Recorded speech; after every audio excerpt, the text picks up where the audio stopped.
ఓం సాయిరామ్. అందరికీ నమస్కారమండి. అందరూ ఎలా ఉన్నారు ఫ్రెండ్స్? అందరూ ఆ షిరిడి సాయినాథుని ఆశీస్సులతో అందరూ బావుండాలి, అందరూ ఆరోగ్యంగా ఉండాలి అని మనస్ఫూర్తిగా కోరుకుంటూ, ఈరోజు వీడియోలోకి వెళ్ళిపోదాం ఫ్రెండ్స్. అంతకన్నా ముందు మన ఛానల్‌ని ఎవరైనా కొత్తగా చూస్తున్నట్లయితే మన ఛానల్‌ని సబ్స్క్రైబ్ చేసుకోండి ఫ్రెండ్స్. సద్గురు సాయి 77. అలాగే మన వీడియో నచ్చితే ఒక చిన్న లైక్ చేయండి ఫ్రెండ్స్. ఈరోజు బాబాగారు మన కోసం ఒక చక్కటి సందేశాన్ని తీసుకొచ్చారు ఫ్రెండ్స్. అది ఏంటో బాబాగారి మాటల్లోనే తెలుసుకుందాం. నదీ జలాల్లో ఎన్నో ఔషధులు కలిసి ఉంటాయి.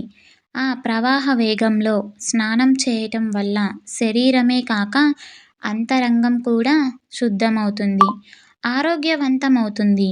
అందుకే దాసగను గోదావరి స్నానానికి వెళ్ళటానికి బాబా అనుమతిని కోరాడు. కానీ బాబా తన ప్రియ భక్తునికి గంగా యమున సంగమ స్నానమే ప్రసాదించదలచారు. అంత దూరం వెళ్ళటమెందుకు? మన ప్రయాగ ఇచ్చటే ఉంది. నన్ను నమ్ము అన్నారు బాబా. ఇంతలో ఆశ్చర్యం. దాసగను బాబా పాదాల మీద శిరస్సు వంచగానే బాబా 2 బొటన వేళ్ల నుండి గంగా యమున జలాలు ప్రవహించసాగాయి. దాసగను భక్త్యావేశాలతో ఉప్పొంగి శ్రీ సాయి లీలలను గానం చేశాడు.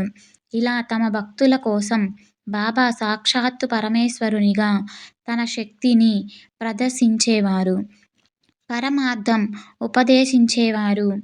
భగవంతుడు మన మధ్య సామాన్య మానవునిలా ప్రవర్తించినా ఆయన అద్భుతమైన మహిమలు, దైవశక్తిని మనకు వెల్లడి చేస్తాయి. తన భక్తులు ఆర్తితో వేడుకున్నప్పుడు, ఆపదలు వచ్చినప్పుడు వారిని కాపాడటంలో బాబా సాక్షాత్తు భగవంతుడే అనే విషయం బయటపడేది. ఇలాంటి సంఘటనల వల్లనే షిరిడీ భక్తజన ప్రవాహానికి నిలయమైంది. దాసగను బాబా ముఖ్య భక్తులలో ఒకడు. అతడు బాబా చరిత్రను కథలుగా, పాటలుగా, హారతులుగా రచించి గానం చేసేవాడు.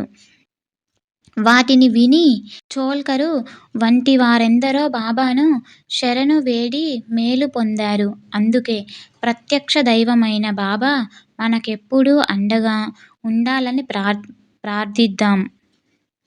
ఓం సాయిరామ్. మన వీడియో నచ్చితే ఒక చిన్న లైక్ చేయండి ఫ్రెండ్స్. మన టెలిగ్రామ్ ఛానల్లో ఆఫర్‌కి సంబంధించిన డీల్స్ గురించి పోస్ట్ చేస్తాము. ఎవరికైనా ఇంట్రెస్ట్ ఉంటే జాయిన్ అవ్వండి. లింక్ డిస్క్రిప్షన్‌లో ఇస్తాను.